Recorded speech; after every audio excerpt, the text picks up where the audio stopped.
بسم اللہ الرحمن الرحیم۔ السلام علیکم دوستو۔ اسرائیل فلسطین کی گھمسان کی جنگ پھیل رہی ہے۔ ایران نے بدلہ لینے کی دھمکی دی ہے۔ ایران نے بدلہ لینے کی دھمکی دیتے ہوئے ایرانی صدر ابراہیم رئیسی نے اسلامی ممالک کی طرف سے فلسطین اور غزہ میں کیے جانے والے جرائم کے لیے سخت انتقام کا انتباہ جاری کر دیا ہے۔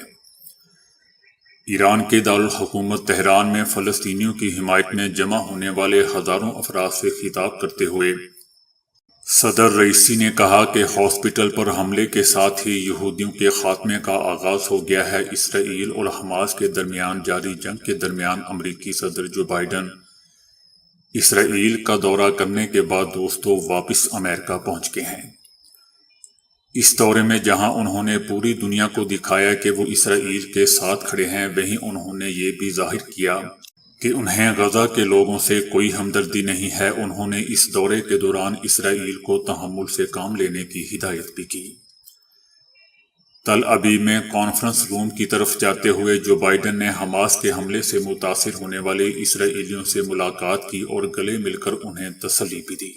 دوستو، جو بائیڈن کو ابھی اور وقت رکنا چاہیے تھا، کیونکہ ابھی اسرائیلیوں کو تسلی کی ضرورت پڑے گی، کیونکہ حماس کی طرف سے جنگ تو ابھی شروع ہی نہیں ہوئی۔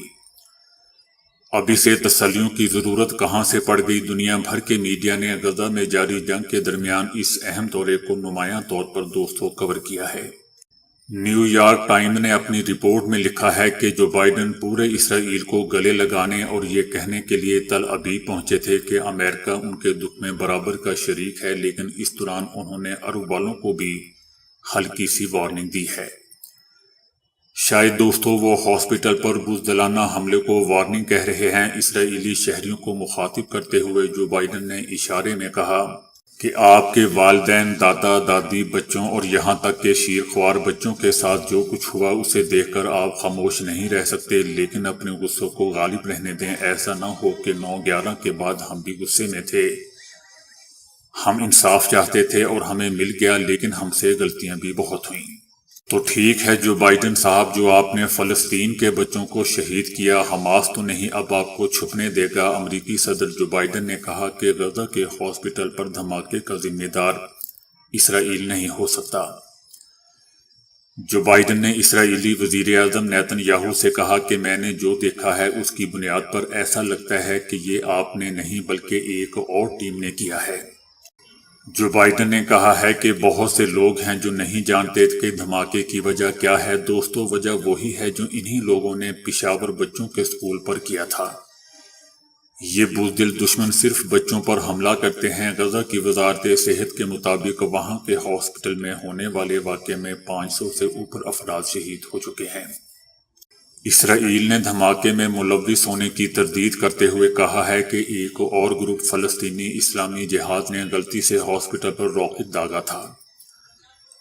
جو بائیڈن نے مزید کہا کہ حماس داعش سے بھی بدتر ہے۔ انہوں نے کہا کہ 7 اکتوبر کو اسرائیل پر حماس کے حملے میں 1400 اسرائیلیوں کے علاوہ 31 امریکی بھی مارے گئے تھے۔ واشنگٹن پوسٹ نے بھی اپنی رپورٹ میں کہا ہے کہ جو بائیڈن نے غزہ کے لوگوں سے ہمدردی کا اظہار کیا اور حملے کے حوالے سے اسرائیل کے دعوے کی بھی حمایت کی۔ جو بائیڈن نے کہا کہ غزہ کے ہاسپٹل میں ہونے والے واقعے پر اسرائیل کا دعویٰ درست ہو سکتا ہے۔ دوستو، جو بائیڈن نے اپنے اسرائیل کے دورے کا آغاز دنیا کو دکھا کر کیا کہ امریکہ یہودیوں کے ساتھ کھڑا ہے۔ امریکی صدر نے کہا کہ انہوں نے امریکی وزارت دفاع کی طرف سے دکھائی گئی معلومات کی بنیاد پر کہا ہے کہ ہاسپٹل پر حملہ اسرائیل نے نہیں کیا ہے۔ امریکہ معلومات، انٹیلی جنس سرگرمیوں، سیٹلائٹ تصاویر اور واقعہ کی ویڈیو وغیرہ کی بنیاد پر اس نتیجے پر پہنچا ہے کہ یہ اسرائیل کا کام نہیں ہے۔ یہ تو خیر دوستو حماس ہی بتائے گی کہ کس کا کام ہے۔ بہرحال جو بائیڈن نے کہا کہ فلسطینی جنگجوؤں کو بھی یقین ہے کہ یہ حملہ کسی گروپ کی طرف سے فائر کیے گئے راکٹ یا میزائل کی وجہ سے ہوا ہے۔ ایک چینی اخبار نے اس حوالے سے ایک کارٹون شائع کیا ہے جس میں ایک سفید کبوتر جس پر مشرق وسطیٰ امن لکھا ہوا ہے، امریکہ کے چنگل سے فرار ہونے کی کوشش کر رہا ہے۔ چینی اخبار لکھتا ہے کہ امریکہ نے ایک بار پھر خود کو مہذب معاشرے اور انسانیت کے خلاف کیمپ میں کھڑا کر دیا ہے۔ یہ انتہائی شرم کی بات ہے کہ اس نے کئی جانیں بچانے سے انکار کر دیا ہے۔ اخبار نے مزید طنزیہ انداز میں لکھا کہ کیا سخت سفارتکاری کا آخری نتیجہ یہ ہوگا کہ یہ مزید بمباری اور مزید اموات کا باعث بنے گی۔